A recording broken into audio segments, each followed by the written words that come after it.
объявил о покупке Аляски. Как вы понимаете, Эндрю Джонсон был, к сожалению, не нашим президентом, а американским, а Аляска тогда была наша. Но за $7,2 миллиона золотом, что по тем временам было примерно $4074 за квадратный метр, Аляска благополучно отошла Америке.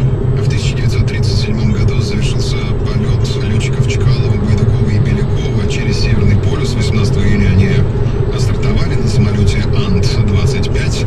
Это Туполев под управлением. Чкалова вылетели. Полет проходил в сложных условиях, отсутствие видимости, то есть они летели долгое время по приборам. Обледенение испытывал самолет, но 20 июня, то есть ровно 75 лет назад, самолет совершил благополучную посадку в Ванкувере. Протяженность перелета составила 8,5 тысяч километров. Сегодня кто родился? Давайте посмотрим. Вячеслав Михайлович Котеночкин появился на свет в 27 году, которого легкомысленная фамилия, как он сам выражался, и увлечение рисованием